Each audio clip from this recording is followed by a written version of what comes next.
Dave Neufer is a friend and acquaintance of ours for some time. He's been a reader since 1975.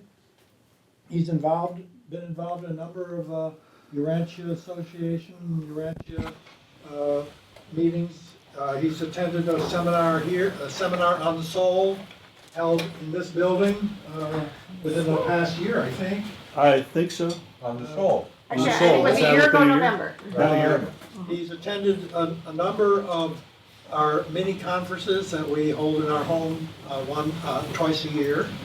So he's gotten to be a good friend, and he's been very much interested in the science in the book, and that's what brings him to this conference. And I know he's been looking out for scientific developments that are, what should I say, are consistent with teachings of the book. And so he has a very good reason for being here. He's truly scientifically oriented. So, with that, Thank you, David. Ralph. And I'm glad you're my friend. Yes, I do enjoy science. I've been interested in, like, since I was a kid, I really like to look at reference books and almanacs. My dad would buy me the World Almanac every year for Christmas. It was just when it was coming out new. I mean, nothing really changed that much, but I still like to get that. Even the smell of the book was amazing. And the first major purchase I ever bought was a set of Encyclopedia Britannicas. Once I had a paycheck, there was an encyclopedia salesman that came to the house, and I said, I want that. You know? Wow. And I still have it. You know, I just re-put it onto into my bookshelves. So I've been interested in science. Like Ralph said, in 1975, I found the Urantia book in a base library in San Diego, California. And I opened it up to some pages, and it was just amazing to me that so much was in this book, and it just seemed like it was plausible, that it was real.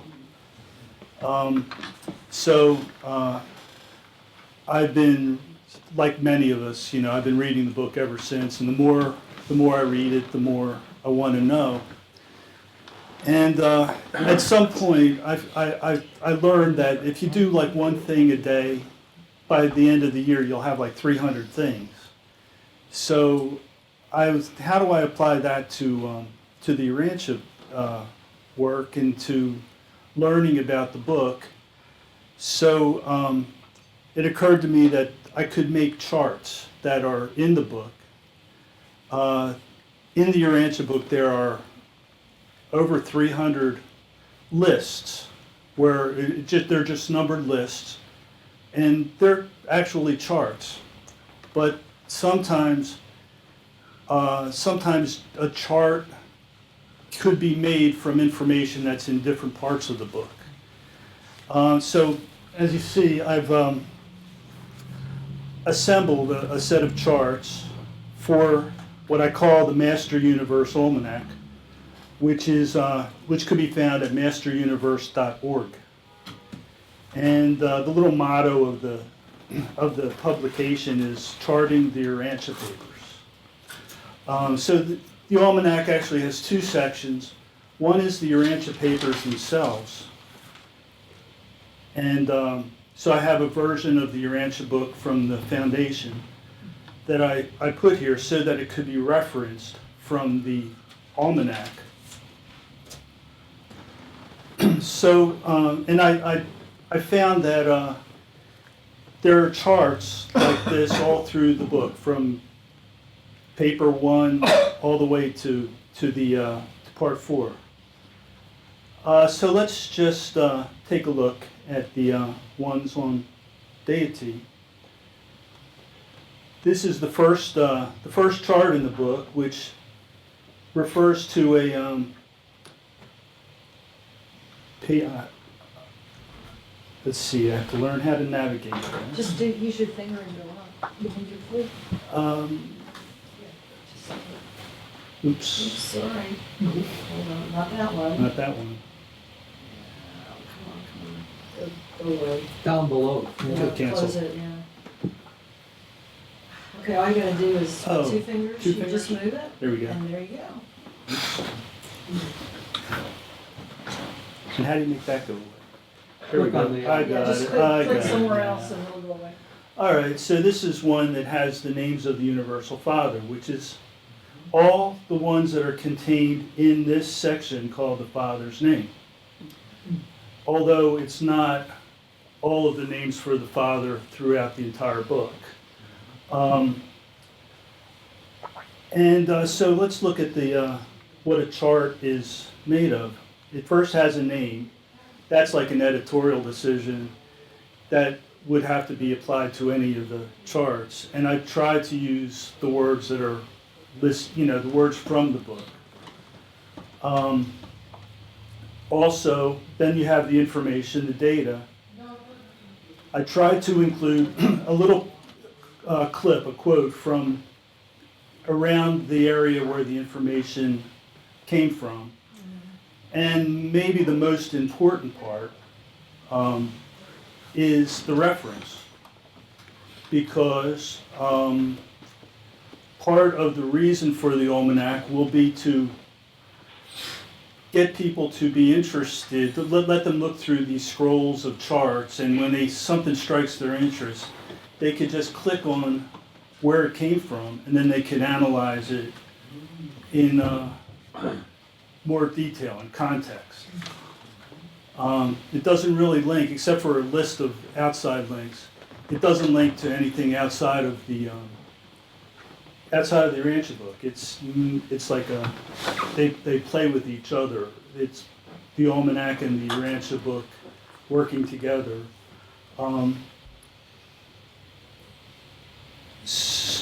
So that people can learn. So we did the designations for the Eternal Son, the titles for the Infinite Spirit, and sometimes the charts would come straight from the book, just 1, 2, 3, 4, whatever it is that they said, but sometimes it was a collection of things from different parts, an assembly of information. That's why I felt justified to do this. By the first page here, at the bottom of that, I put a quote from the book. There we go. It says, "There is an artistry in the intelligent assembly and coordination of related data." So, and that's really what I like. I like data. I like finding out things, and I think a lot of people find it helpful too. I mean, it started out, it didn't look quite this organized. I had a bad sense of what it should look like. It was like a black screen, had fluorescent text, and it looked like it could be for like a gaming site or something like that. But eventually I wised up and made it more readable. And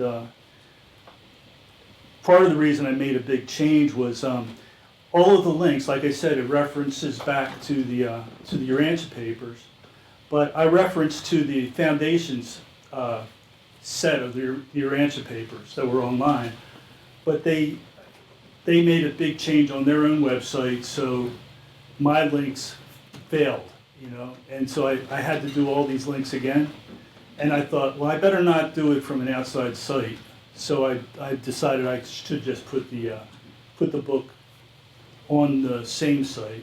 That way, if anything changes, it'll be because I had to change it myself. So, let's see. So we have the various work, like let's go to the personalities. Whenever there's related data, that they would talk about, like the master spirits. We know that they're numbered. We know who they're in likeness of, and we know which super universe they preside over. I also included a quote from a quote about the master spirits, just something that illustrates a little better, so that if you're just quickly going through to see if find something interesting, you'll get an idea of what the chart is talking about.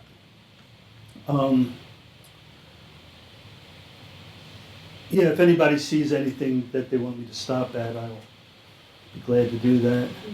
But with the personalities, they usually would tell you about the name of the personality, the number that there are in the locality, and sometimes this one tells the domain where they work, and sometimes it'll tell the origin.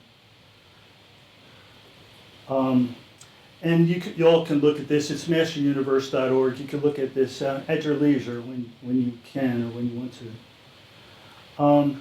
So this tells about the different charts in the book, and there's a couple of other things. That's the chart. So I made this part called the compendia, and I'll click on that, and you see this is the Urantia book list of lists. This is 376 numbered lists that are found in the book. You can just scan through it, and if you see something that's interesting, you just click on the link, and it'll Go to 7 orders, Oh, we can go right back. Back button. 7 orders. where it says, where it Trinity is. Embrace Sons. Just It's above about it. the seraphim, wait a minute. Trinity Embrace Sons. 7 working groups of secondary supernifera. Down toward the bottom is 26, Yeah, 4, 2. yeah, about 6 up from the bottom. Yeah. Is it this one? No. Keep going down, down. 26, 4, 2. There, next One more. One more. There we go. That one. Go to that one. All right. Let's see that one. Okay. Okay. That is so cool. So it gets you to the general location. I put this at the top of the papers, just so people know what paper they're in. So it gets you close to where the reference is from.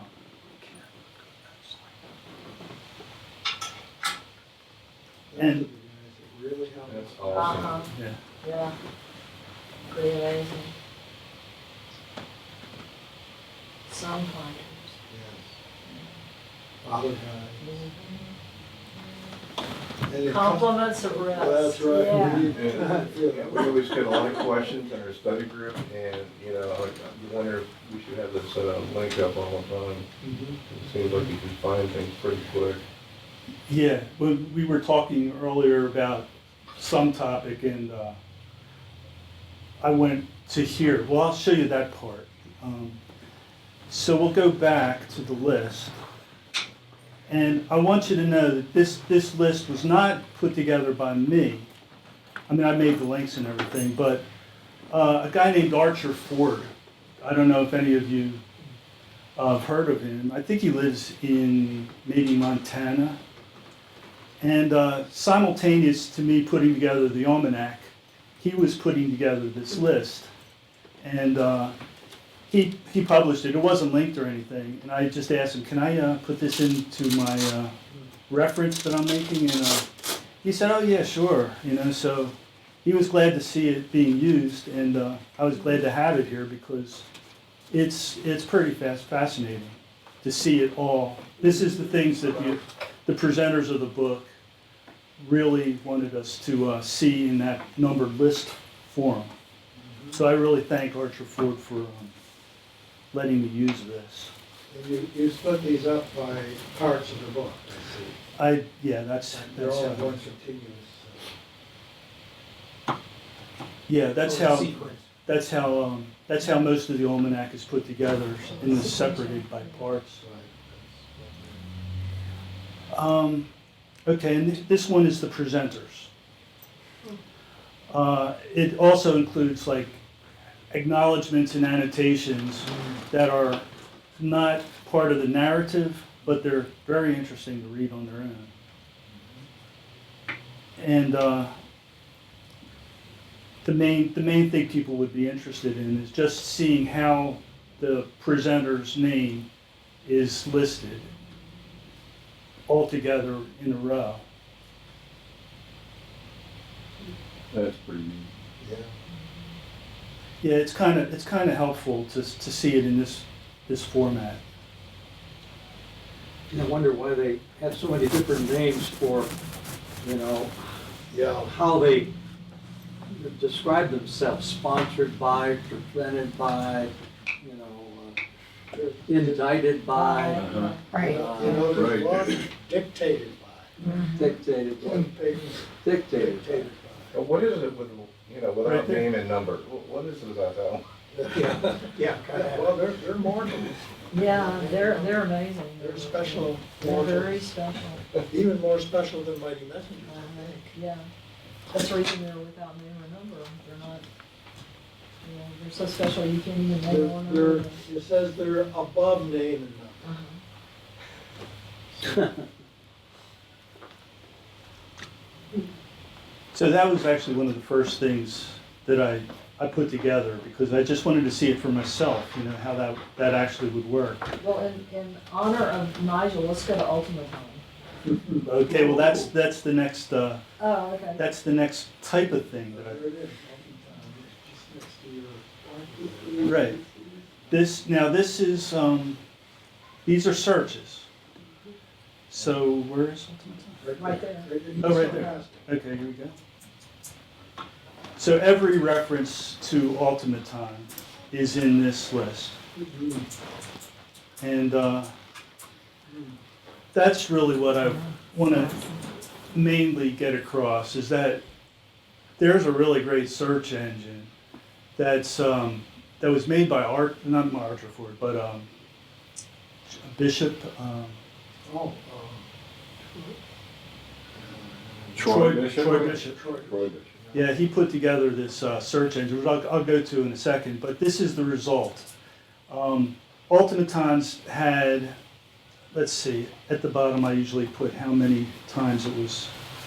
So that occurred 36 times. But if I had put something like faith or God, you know, there would be hundreds. And so for Ultimate Time, that was good. That's a handleable number. And it's interesting to see it put together because this search engine not only shows the references in the paragraphs, but it puts them in order from the beginning of the book to the end. And you can learn a whole lot by doing that. Like sleeping survivors, to see them put together like that, you really learn about that particular topic.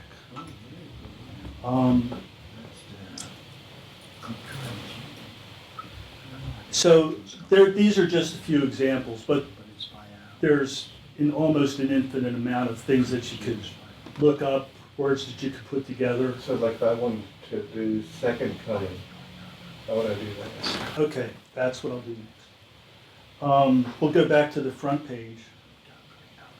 Just click on Master Universe Almanac and it'll take you to the contents page. And then I have some links at the bottom here. The first one is Search the Papers.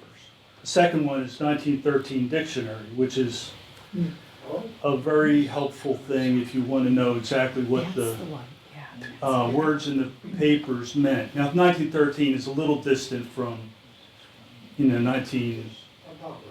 But it's close enough, I think. And you could also, I bought a 1936 dictionary. It's a little beyond, but if you really want to study the book, you almost have to check out what these words originally meant. So we'll look at the Search the Papers here. This takes you off-site to Troy Bishop's search site. It usually takes a little while to load because you're loading a lot of stuff. And his search site is divided. If you know the paper section paragraph, you could just put it in here. You could find the paper by going down here to the papers. but the main search is going to be done here. So what was the one you said? Second coming. Second coming. Okay, we'll see if that shows up. Okay, I'm not typing the right letters here. It's a Mac, they have different keyboards. Secondonng. Now, that will give you the exact phrase, second coming. Okay, it does have, what is that, 10 occurrences. So that's, I think they really put together the book with these phrases in mind, knowing that we would have search engines. That's my speculation, but I agree. the way they always use the same words for the same topics almost has to mean that they really intended us to use something like this. And like you said, when you focus on just one word or one phrase, you get I don't know how to explain it, but you get new insights into the meaning of that particular concept. Yeah, I think that's exactly right. It's almost like a little study guide for that topic. And you could just spend the day looking at this thing and taking it in and trying to see what the phrase, how it was used throughout the book. And many times, you'll see a definite progression as you go through the book on that particular concept. Where it starts out more simple, like it's an explanatory, and then it gets possibly more complex as it goes on. Is this an app or a Uh, website? the search, Yeah, your whole chart program here. the chart program is a website. It's called masteruniverse.org. Okay. And this is a separate website, Yeah, Troy's. Troy's website, that has, and I thought I would really love to have this right on my Almanac site. And I think I might have asked Joanne or somebody, and he said, I don't see why you would not want to do that. You know, it's just so much more work and it's already there, and it works perfectly. Sure. You know, so, but I can almost consider it to be part of the Almanac or part of that group of reference type of works. So yeah, I would really recommend if you have an interest and know a phrase that you want to look up or maybe an unusual word, you're going to be able to get a lot, like Ralph said, you'll get some good insight by doing it this way. And many times you'll get the definition. Yeah, and that, Very frequently. does anyone know if there's like a site that has definitions directly from the book, or at least just slightly modified? There's some limited ones, not comprehensive, they're abridged. Okay. But I thought for a long time someone ought to do an unabridged dictionary just based on the Urantia book, exactly what it says about terms, what it defines them. Yeah. And it seems to me that might be useful for the translators, but it's a huge, Yeah, it would be real helpful. Yes, Joanne? There's a keyword index. Would that be similar to what you're thinking? Yeah. Let me go grab one. I have one in my office. Are the definitions taken right, like as quotes from the book? Yeah, I think so. Or pretty close one to that it. does, it's maybe, I don't know, 30 pages, or is it bigger than that? I think we have that on the foundation site, maybe on Truth Book as well. Yeah, I want to link to that. It covers maybe 100 words or something like that. It's very limited, but it does cover the common ones. We'll look that up. I wonder if there's a way to like link that with Google searches. Like if I searched Google, I know they know who I am and that I like the Urantia book. They know everything about me, Google. But so they know I'm into Urantia. So if I search for adjuster, they're not going to give me some insurance agent. They're going to give me something more relevant to what I'm looking for. Okay, so yeah, that's the search. That is very helpful. Some of like 12 apostles, that's more of a spreadsheet. But I noticed when I was reading the book that they told certain pieces of information about each of these men. And so I gathered them together. I like the paper Trade of Jesus where you got that, that's great, because they all like something different. Except the Alpheus twins, they like Yeah. the same thing. Oh, yeah, well, they are, yeah. Cool. Uh, yeah, that was fun to do. And I also, I think, let's see what. I started a chronology, which I haven't quite finished, That's nice. and I tried to put it in the present tense. And I'd like to just, I really want to spend more time on that. Here's the one I was talking about. I don't know if this is, Oh, wow. this enough. Yeah, thank you. And then there's also this pronunciation guide to names and words, which I found very helpful in the beginning. Good. Oh, it's just one of, is that what you were? Oh, that's the other one, yeah. And I have one, Oh, you got one of these already? Here. I need to take one of these to my friend Rick, you know, the one that's, yeah, I guess we could. Sure. So this chart is also, I think, helpful to see the 7 bestowals of Michael, where he was bestowed, at what type of deed, and about the time frame. Now notice the time frame, I think you can see that's in green, because if it was something that's directly from the book, I put it in black, but if it's something that even is slightly like editorial, where it's not necessarily opinion, I think it's correct, but it's still not specifically stated in the book, so I put it in green, and I'd like to keep everything in the Almanac true to the book, you know? Without too much of my own opinions or anything. It's a reference work, and I think that's how it should be. There's room for other kinds of works. People have, their ideas and views of how the book relates to this and that. That's what we're here for. A lot of people have secondary works that they put together, but I wanted this to be just a reference of what's in the book, and there's so much in the book, it's not even close to being finished. Hey, Dave? Yes. I'm not sure I really understand what the difference is between I know there's a website and there's an app. Would there be any benefit to creating an app out of this?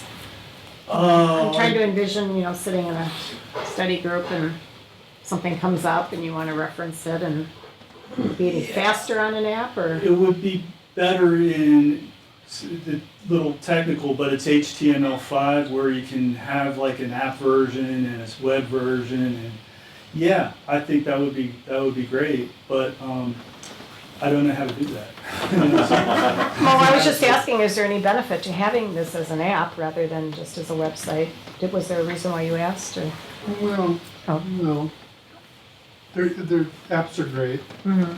We're doing an enhanced ebook soon from the Urantia Foundation, Urantia book with pronunciation guide and a whole series of other things in the ebook. Will it have like good navigation? But that'll where you be- get to- Will it have good navigation where you can get to like the different papers easily and? Yeah, and you'll be able to click on a reference in the index that'll take you right to that spot in the book. Oh, nice. Things like that. Yeah, that's nice. Interactive index. Right. You should have that. Yeah, That's it's good. coming.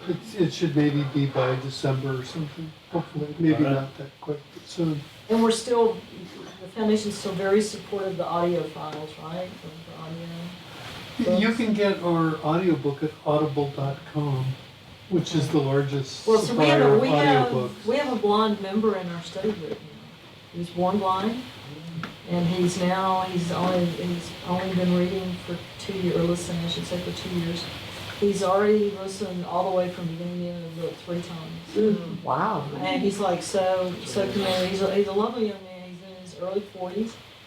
He's been blind since birth. He teaches at the Alabama School for Deaf and Blind, and he's part of our online study group now. But he would not have had access to the book if it were not for audio files. I think you can get it on our site for free, can't you? Yes, Yeah, for free. yeah. You do have to Yeah. register, Yeah, you just and there's register. a, and yeah, do but it, it's still free. Or you can get them on audible.com and it goes right into your iPod or whatever. Well, I found that Device. audiobook is so, I mean, I have somewhat of a dyslexia situation. And so I don't have like good reading comprehension. It's probably why I like bits of information, you know, and it's going way back. But hearing the book really improved my comprehension of what's in it. So that's, I do both. I try to read it. Well, I'm telling you, as our population ages, I mean, I'm serious, because I'm having to use my eyes so much for school, so when I go to the Urantia book, or I do pleasure, it's no longer reading for me. It's either gotta be audible or it ain't happening, because my eyes just can't take it anymore. I just Well, can't. for example, at audible.com, it's divided into 3 parts and they sell each part. But we sold 1,000 downloads last year. And that's way up from just what it was a couple of years ago. And that's with us giving it away for free as well on our website.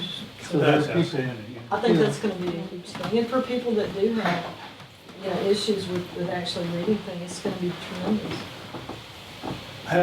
How about, can you tell us anything about how that was made? That was made a long time ago, wasn't it? The Yeah, voices it was and- Mike and Linda Snodgrass at an audio book company in Grand Rapids, Michigan. And they did it for us. We asked them if they'd do it, and they did it.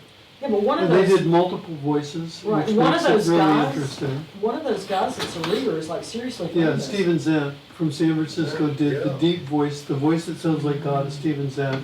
But the rest was just professional readers, and that company is now a part of Amazon, and their books are sold through audible.com. But you know, the guy that's faintly British, that sounds slightly British, he's like, I can't remember his name, he's like seriously famous. I mean, he's like a rock star of audiobook. Yeah, well, the company, it was called Brilliance Audio. Yeah, And Brilliance had some of the best readers there are oh, doing they're it. great. Yeah. So that's the origin of that. Yeah. Have you done any audio from other languages, or are you planning to do? Yeah, there's a Portuguese being done, there's a Spanish being done, and then there are various people have done their own language audios that are just kind of floating out there. A quick story, Mike and Linda, I was interested in buying Brilliance Audio at one point. And they came out, Mike and Linda, to see me. And we were just talking about the book, and they were in my house. And I had Journey Through the Universe, that poster, I don't know if you know the poster where you go from here to paradise. And I had the original hanging. And we're walking through the house, and we're walking like this, and Mike looks over, and he keeps walking. Then he looks at me, and he looks back. Then he goes back, and he goes, "Is that the Urantia book?" Wow. I said, "Yes, it is." He goes, "Wow, I read the Urantia book." And a couple of years later, they did the recording. It was a really funny moment. Wow. Wow. What kind of serendipity? Yeah, is that's that? incredible. Yeah. How many personalities were working on that one? Yeah. Dave, do you have some maps on your site? Oh, I did have charts there. Oh, sure. Yeah. Why I'll side try to find those. is that colorful one you just were? Charts. And I don't have a lot of charts. And Did you create these? I made this one. Really? Yeah, it tells the space levels, the Havana. I've since learned that it's not quite an oval, it's more like two circles that are connected, more like, if I go down the page, more like this. Oh, that's Bill Sellers. This is Bill Sadler's chart, and I'd like to have, in fact, I would really like to get a collection of as many charts and graphics, and put them all together in an organized form, so that people can choose which one seems to be the best one that is most closely related to how they see the text. So, but then I sort of did that with this. I put kind of a disclaimer at the bottom, or I try to explain why you have two circles, and it's basically two circles and a connection, a straightaway. So you have it's like a racetrack. And that's how it's described how the super universes go around the central universe. And I think it's a description of how paradise is, how it is, what the form of paradise is. So I have that as a plane of creation type of thing. This one is a vertical cross section that has the space reservoirs. See that? And the pervaded space levels, and how mid-space interacts with them. There's more of since making this, I think there's more of a Maltese cross shape that I could probably incorporate into this. You might see it better in Bill Sadler's version here. So those are those two. This is again close up on paradise. That's the shape of paradise. It looks like a coin on its side, maybe like a pound coin or a nickel, about that size, or a euro coin. We have probably people all over the world, so I try to be universal. But if you look at it on its side, that might be the east-west, if you're looking at paradise, with a flat periphery. And it's on the next page. Oh, that's what I was trying to describe. That's the dimensions of what paradise, how you would make paradise 7 by 6. And this is 10 across, which would give you the 1/10 paradise, peripheral paradise dimension. And I don't think I have any. See, I don't have very many drawings. I would really like to have, that would be a great project, to take everything that can be drawn, try to put it together in a schematic form, so that everything's kind of related, you know that it all came from the same place. But even things like when they talk about one of the beings, or a type of being that can receive this amount of information, they mention if a high-speed telegraph were to, the output of that for 1,000 years, so we could quantify that and say that how many Encyclopedia Britannicas is that in a minute. Because back then, they didn't have computers, they didn't have things, they just wanted to say this is really a lot of information very fast. You know, so we can make pictures and drawings of how that would be.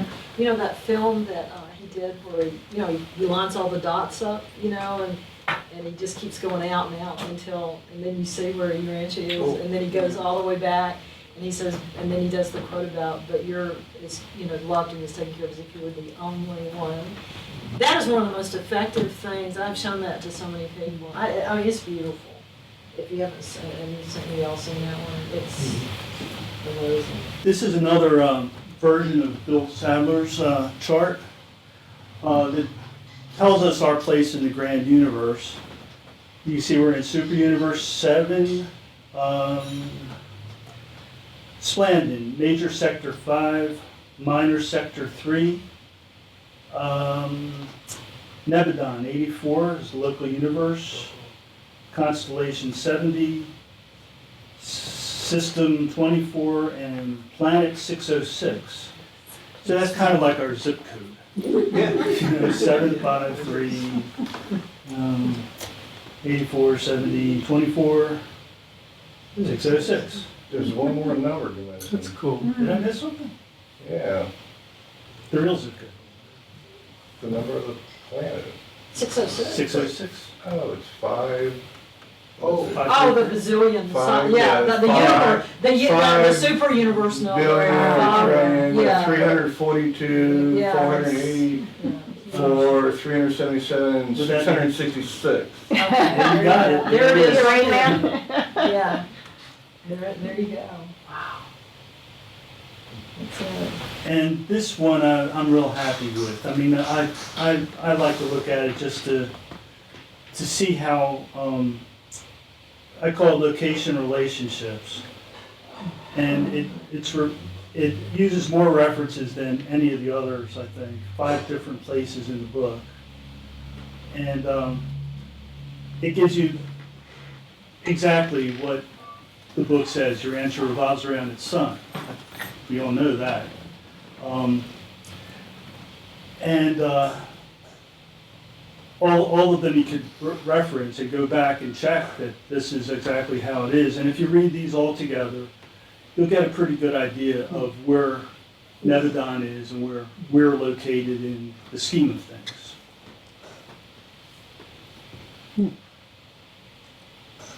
And I could just recommend that you just, and this one here, the Satania physical systems.